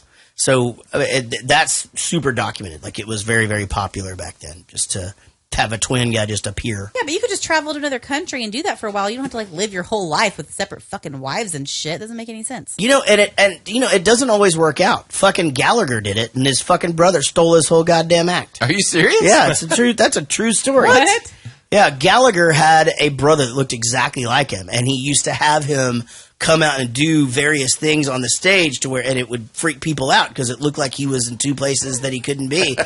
But the brother then just started touring as fucking Gallagher 2 and fucking stole all his shit. We've got that. Wow. Yeah. Do Fucking you think crazy. maybe he committed to this whole twin thing so hard because of the rivalry between him and... No, I mean, I think it was foreshadowing from the very beginning where they are watching the fishbowl act. Mm-hmm. And he immediately is like, no, I can solve this because he's living his life out as a fake character. Exactly. Or is he just formulating in his head, I could do this? No, I think he's already been doing it. I think they've been doing it for a very long time. So I think that was I think he committed because he wanted to be some world-renowned thing that could never be proven what happened. I just thought of something. Maybe when he was at the funeral, he's like, "Which knot did you tie?" And he said, "I don't know," because he didn't know. Oh. Today, my mistress proves her truthfulness. Not to me, you understand. I've been convinced that she led me to Rue. Today, Olivia proves her love for me to you, Angier. Yes, Angier. She gave you this notebook at my request. And yes, Tesla is merely the key to my diary, not to my trick. Did you really think I'd part with my secret so easily after so much? Goodbye, Angier. May you find solace for your thwarted ambition back in your American home. Man, his brain is fucked right now. His just reaction to this is like, what the fuck just happened? Right. I mean, that's why you always read the instructions first before you start on your adventure to Colorado. Right. Well, and the thing was, too, is that I fucking totally I forget throughout the movie that he's American, Mm-hmm. And he went to reestablish himself in England. Right. Because of the fucking, was it because of the smash bird? Or the plague. The plague hit or some shit? I don't know. Anyway, something got him out of there. Maybe herpes. Yeah, could have been. Or maybe because his fucking wife drowned. I don't know. That could have been it too. But yeah, the reaction here is priceless. I love that. The diary thing I thought was a bit silly because it took it a while for me to figure out what was going on. Right. Once I realized they were reading each other's diaries and that they both were reading each other's diaries and it was all a trick, both sides. Fucking genius. Yep. So the machine was working. I never bothered to check the calibration because the hand never moved. These things never quite work as you expect them to, Mr. Angier. That's one of the principal beauties of science. I'll need a couple of weeks to iron out the problems with the machine. We'll send word when it's ready. Don't forget your hat. Well, which one is mine? They're all your hats, Mr. Angier. Yeah, so this is the point where I figured out the entire movie. And you should have. Everyone should have. But I didn't. But part of so my brain was thinking this. Okay, either this is science fiction or it's real. If it's science fiction, this is really happening, and this is how the movie ends. If it's not, Tesla's just fucking with him to get money from him, and it's something else. So I mean, I didn't know that was gonna how it was gonna end, but I looked at Simone, my wife, and said, okay, if it's science fiction, this is what's gonna happen. If not, they're totally fucking with him. I didn't have it at this point. I just assumed that it wasn't going to work. It ends up being this trapdoor thing again, and the guy that gets killed is Root or whatever his name was, right? Mm-hmm. And Casey's looking at me like, "Do you have it figured out yet?" Because I think she did. No, but you had already seen it. She'd seen it. Oh, that's right. Okay, that's right. So it was hard for me not to say stuff during this whole movie. Like I'd look at you and I'm like, nope, nothing yet. Yeah, I definitely didn't have it at this point. I mean, I realized that there was going to be some kind of cloning thing going on, but it didn't yet occur to me that I don't know. And then there's the fucking holes and just like that. Okay, this guy's dead down here, but I don't know. Fuck. So why didn't he reappear? I mean, did he know that he was down there? Hitting the fucking case or whatever. Yeah.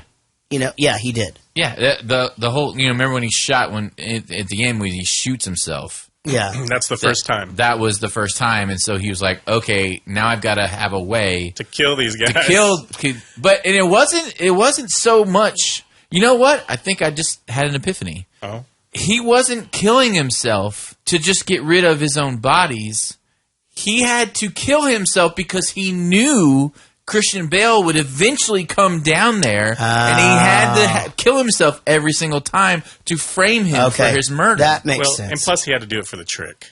No, well, he could have just done two twins and done the trick. Why did he have to shoot the first one? But no, so that just blows that out of the water. He had to kill himself so that the one time Christian Bale does end up going down there to try to figure out how he's doing it, he gets framed for the murder. That was the whole point. Mm-hmm. He was doing 100 shows. He didn't care about the 100 shows. He just wanted 100 shows so that at some point in those 100 shows, Christian Bale would go downstairs and could be framed for the murder. That's the deal. That's why he was killing himself. That makes sense. Yeah, and that's what bothers me about the movie. Because that machine is like the ultimate ex deus machina. It's just the perfect device for this whole damn thing. English, please. The Ghost of the Machine? The hand of God. It's like the big magic thing that makes it all work. Oh, yeah. the Flugelbinder. Yeah. I must leave you, Borden. Yes, you, Borden. Sitting there in your cell, reading my diary, awaiting your death for my murder. Yeah. Oh, no. this is when he gets a... So this is when this reaction is just like, oh, fuck. Mindfuck times 2. When you get the diary back, like, do you not just read the last page? Because you Well, did they the have same to- thing? Like, They have to decode it. Yeah. They have to decode it, and it takes a long time to decode it. And that's how they set that up, is not being able to just skip to the ending, I guess. I remember when I mindfucked him with my diary. I'm just going to flip to the back here and see how he's mindfucking me. Well, I mean, he thinks he's dead. Yeah. did you guys ever keep a journal or a diary? No. No journals? Boys can do that?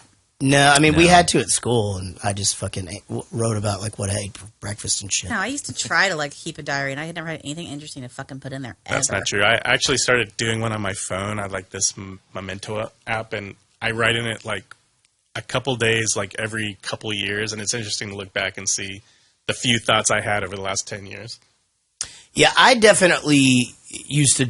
I used to make a lot more notes in my phone or in like on, just like songwriting things or whatever. I'd write down just an idea I was thinking about. Even that stuff is really cool to go back and read because I kept it all. When I do stuff like that, I get too platitudey. Like I get all philosophically introspective, and it just you read it back a year later, you're like, shut up, douchebag. You know what I mean? Hey, like, man, that's what we're all thinking, man. Yeah, I mean, seriously. Yeah. Yeah, I don't know. No, it's never been something that I'm very in the moment. I'm in the now person. Yeah. Right, I think so, I think right I now? would consider myself Right now. by that. Now? Yeah. That as well. Now. That kid is back on the escalator again. Leave it alone. What? Alfred, I can't live like this! Well, what do you want from me? I want you to be honest with me. No tricks. No lies. No secrets. Do you love me? Not today. No. Powerful fucking scene. Dude, I've been waiting to talk about the scene since y'all, because we've talked about this little deal with them for almost the whole podcast. This is so powerful. This killed me. I mean, I'm like, fuck. She thinks she's going crazy. Yeah. I mean, he's totally fucking with her head because the person that she looks at, she sees one way, and then 2 days later, he's a completely different person. It's like she doesn't even exist in this world. And you know that's fucking with her head so bad. Absolutely. And that's why she kills herself. In this scene where she kills herself, when she's just walking in there, she's touching the birds, and they go crazy for a second, and all of a sudden, you don't really even understand what just happened. And then you have to sort of focus out a little bit, and she's hanging there, and you're like, oh, fuck, she just killed herself. Yeah. That's, oh my God. The whole, everything about the scene was badass. It was, yeah. And she hanged herself, which is how he's going to die. Oh, yeah. So there's that whole thing. I don't even know if that means anything, but I'm just fucking trying to be... Which one do you think loved her? The one that's in prison or the one that isn't in prison? What do you mean by left The one that was talking to her in the Loved kitchen? her. Oh, loved her? No, it was the one that's not in prison. They said it. Did they? They revealed that. Yeah, because when he was talking to him at the end, he says, I loved Sarah, and then they flash back to her, and then he loved so-and-so. Yeah, we were fine with half of it, but... So the one that loved Sarah did live, which is great because he'll see her and the daughter or whatever. So here we get to hear Christian Bale just losing his shit in a bedroom fight. And I had to at least visit this a little bit for any of our listeners who have not ever heard this. But Christian Bale is kind of famous for losing his goddamn mind on set. And so basically this is something that was circulating around the internet, and I cut it down. There are a few... It's from Batman, right? He was doing Terminator. Salvation. Salvation. I actually watched it the other night. I liked it. And so I do want to say that this is not it in its entirety, and that I did take out some spaces and a few lines, but I wanted you to get just the gist of what this motherfucker does to this director of photography on the movie. Kick your fucking ass! I want you off the fucking set, you prick! I'm sorry. No, don't just be sorry. Think for 1 fucking second. The fuck are you doing? Are you professional or not? Yes, I am. Do I fucking walk around and rip that? No, shut the fuck up, Bruce. Do I want? No! No! Don't shut me up. Am I gonna walk around and rip your fucking lights down in the middle of a scene? Then why the fuck are you walking right through? Da-da-da-da, like this in the background. What the fuck is it with you? What don't you fucking understand? You got any fucking idea about, hey, it's fucking distracting having somebody walking up behind Bryce in the middle of the fucking scene? Give me a fucking answer. What don't you get about it? Oh, good for you. And how was it? I hope it was fucking good because it's useless now, isn't it? Fuck's sake, man, you're amateur. McGee, you got fucking something to say to this prick? I didn't see it happen. Well, somebody should be fucking watching and keeping an eye on him. Let's not take a fucking minute. Let's go again. And let's not have you fucking walking in. You're unbelievable, man. You're unfucking believable. Number of times you're strolling the fucking around in the background. Comes. I never had a DP behave like this. You don't fucking understand what it's like working with actors. That's what that is. That's what that is, man. I'm telling you. I'm not asking, I'm telling you. You wouldn't have done that otherwise. I want to fucking kick your fucking ass. You don't shut up for a second, all right?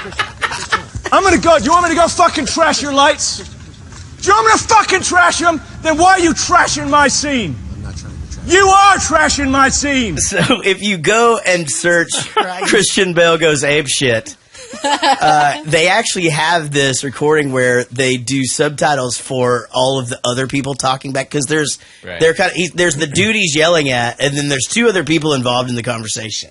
So it's the director of photography? It's the DP, and for some reason, I mean, this fucker should not even be off the sled, man. This motherfucker should be right there, looking at looking through the camera, or whatever. And apparently, he's like walking around and like looking at lighting and shit. And man, that is not a good idea. You're taking Bale's side? I'm 100% on his side. I think it's a legitimate overreaction, but I also don't know. You see his point. I also don't know what it was he was having to do. I mean, you know, sometimes getting ready to act a scene or something like that is not just as easy as walking out in front of the camera.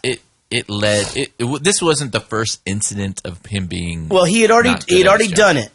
He says, you know, this is the 3rd time you've fucking done this.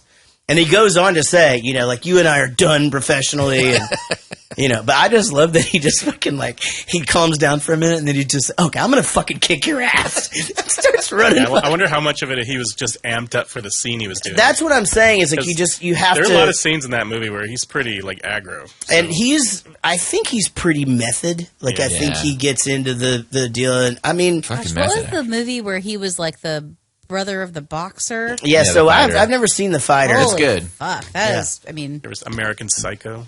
That's right. Had to have taken a ton of preparation. He looked like a different human. He seemed like a different human. He lost 100 pounds for that movie. The Machinist? Is it? No, it's the. Yeah, he actually did. The Fighter, he lost. No, The Machinist. No, he lost weight for The Fighter. Have you ever seen The Machinist? But he went like anorexic for The Machinist. Oh, okay. It was crazy. He looks like he's gonna die. Yeah, he looks like this. Yeah. He looks like Karen Carpenter. Wait, oh gosh, what is that? Holy sweet what Jesus! What is that movie about? It's a crazy movie, The Machinist. I think he almost died doing that. Yeah. Why don't nobody tell me what movie this is? He said The Machinist, like. But what is it about? Which one is it? It's about a skinny guy. He's a machine. Apparently, he just machines. No, kick your fucking ass. He doesn't sleep, and he's got all kinds of problems because, like, I can't remember the exact story, but I think there was like a tragic death or something, and he doesn't sleep, and he's got all kinds of PST. Why couldn't they just got a skinny guy to do it? Yeah.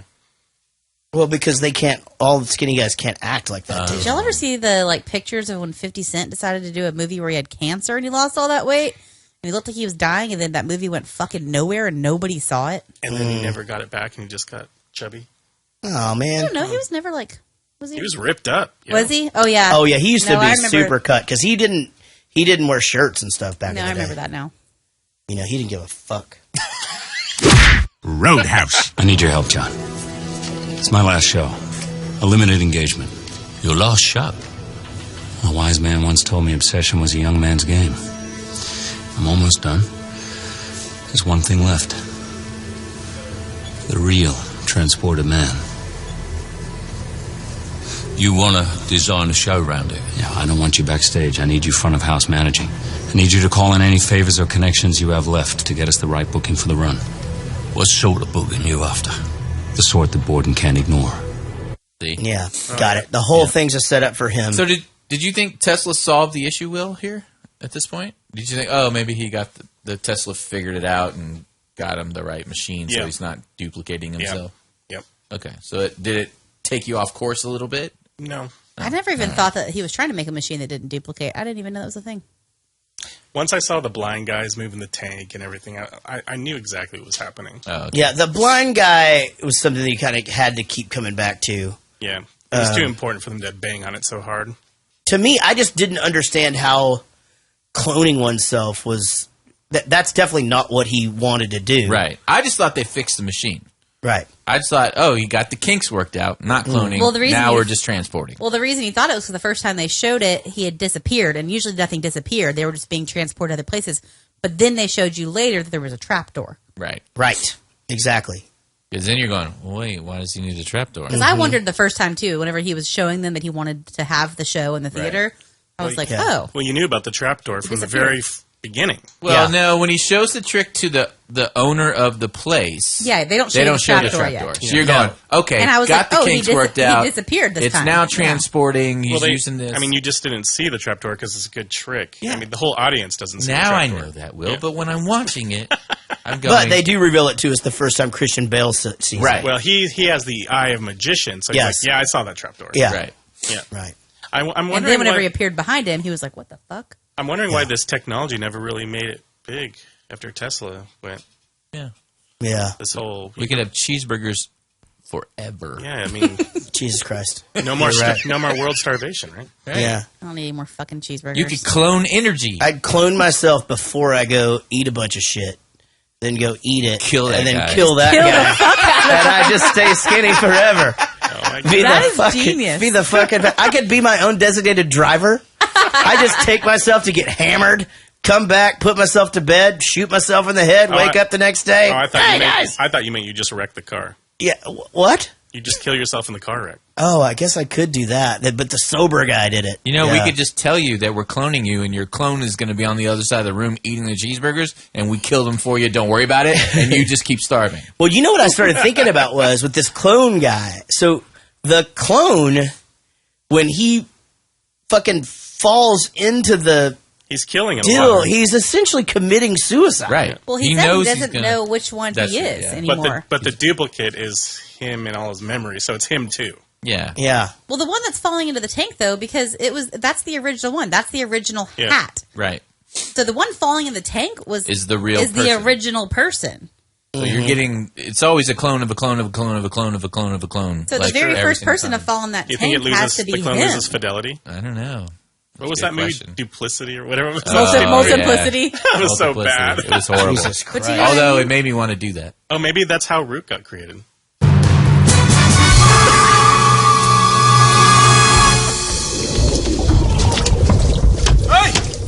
Where's the bloody key? Where's the bloody key? Where's the bloody key? Bloody drowning!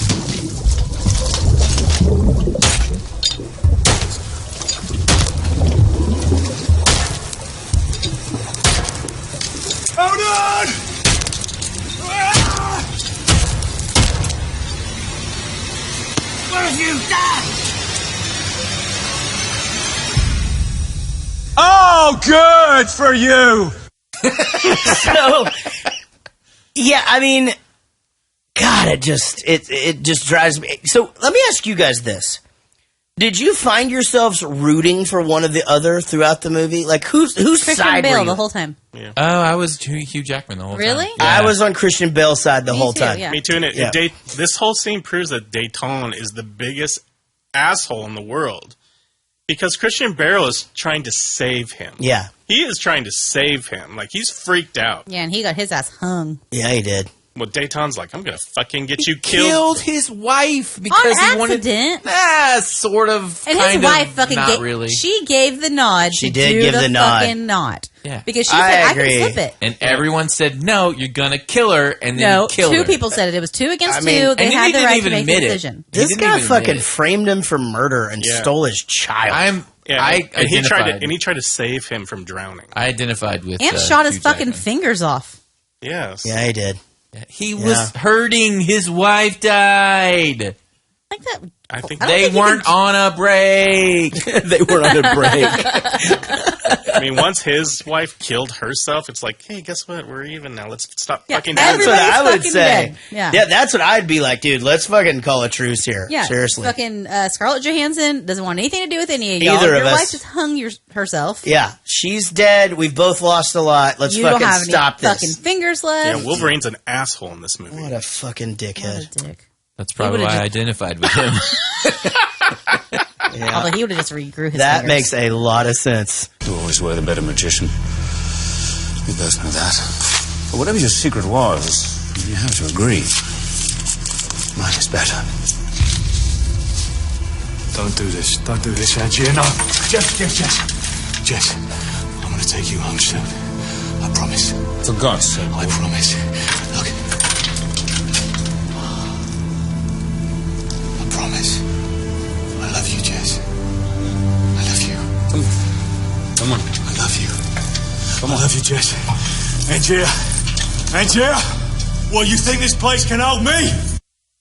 He does get cocky here. I agree. Here, I'm going, really? Did you need to rub this salt in the wound kind of thing? Yeah, I'm going to take your daughter. This is the most fucked up thing of the whole movie. I definitely was on Hugh Jackman's side all the way up until this point right here. Yeah. And then I was like, well, that seems kind of gay. Yeah.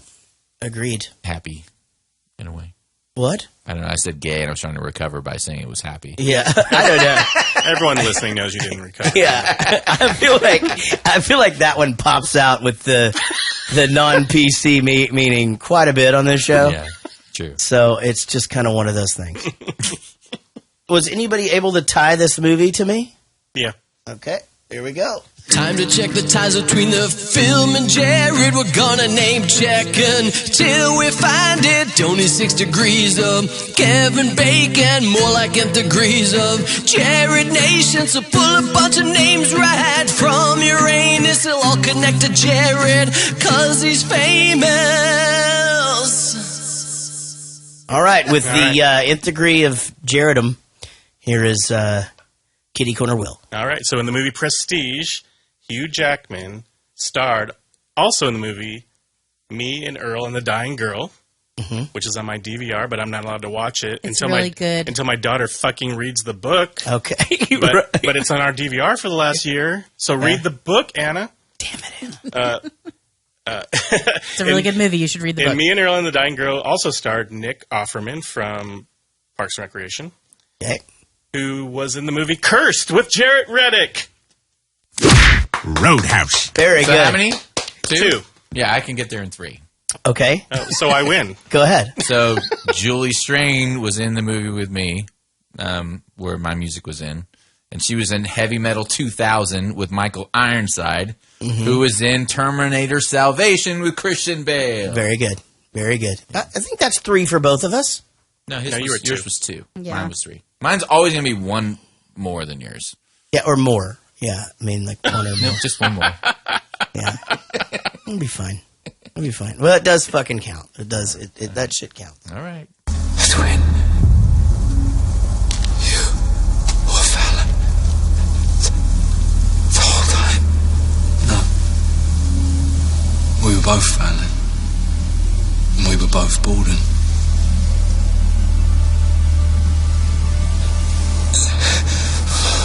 Were you the one who went into the box? Or the one who came back out? We took turns. You know why this question is significant? Because nobody cares about the guy in the box. Right.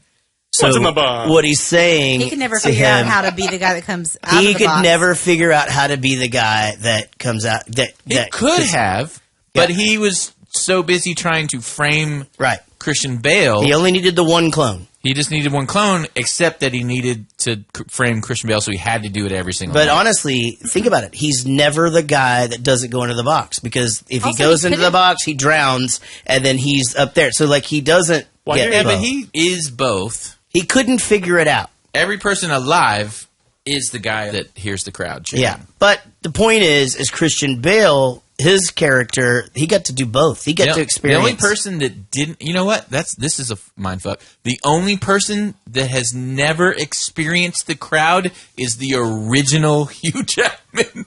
Because he dies. Yeah, he never came out of the box. He never comes out of the box. The original Hugh Jackman. Every time he gets in there, he falls in the fucking water and dies. That's fucking true, man. The original one. He's original literally guy. never the Prestige. Never.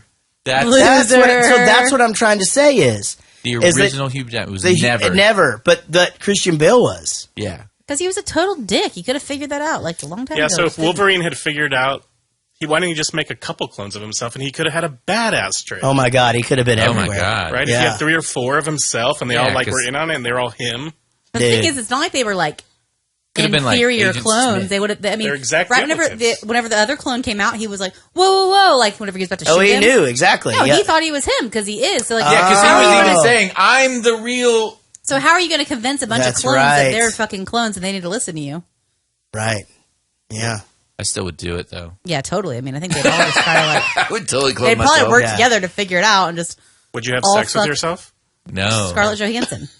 No. Ooh, that was in the book, The Time Traveler's Wife, and the guy's a time traveler.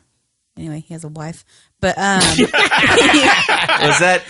you just ruin it for us? No, but was that Johnny Depp and one of the scenes that was in the book that didn't make the movie was that the dad kept walking in on like him. He'd time travel. He'd end up time traveling back at the same age and be like just blowing himself at 13 or something like that. You know, like, I don't remember that. Yeah, well, because I never read it. I was say, why would you? Anyway, it was weird. Now you're looking for the secret. But you won't find it because, of course, you're not really looking. You don't really want to work it out. You want to be fooled. This is so spot on. And then they show the body in the tank. Right. But what's crazy about this is that I was sitting there thinking, and Jack wasn't here when we got to see this part, but on America's Got Talent this year, they had these 2 kid magicians.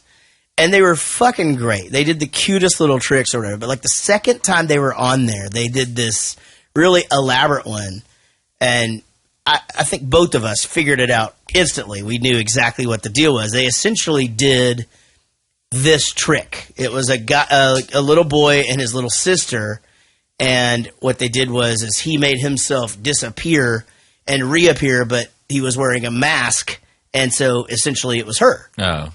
And we explained it to the kids, and it literally ruined. I mean, like for them, we rewinded it because Emma wanted us to go back again, and Yeah. she was just like, every time they'd come back on, she'd be like, "I hate them." and then she talked about it all the time. Like, remember when you guys ruined America's Got Talent by telling me that? And we're like, you asked us to tell you. No, but what's crazy about that show is there are guys that are on there that do this. I mean, I think a guy, and he literally does this trick where he's on stage and then he's just in the audience. Like, I think that's so crazy. Like, this is really being done right now, and I mean, I don't know. It's a thing. You're not supposed to know how. Fucking clone. He also has a fishbowl in his legs. It's He Tesla. doesn't pull it out or anything. He just likes it. No, well, he's got elephantitis of the nuts, and they're stuck in there. That happens from time to I'd time. probably like give like good clenching to like build up like vaginal walls. You know. Let's check the Facebook page. Checking the Facebook page, Big Chris Whitehead, who is one of our producers, writes, "Hey guys, absolutely love the podcast. It makes my Fridays. The Here We Fucking Go chant is predominantly used in a wrestling company called ICW, which was started and based in Glasgow. Keep up the good work. And Jaret, I'm still holding you to my theme tune." Oh, so we got to get him a theme song. What he's referring to is in Glasgow when you're playing.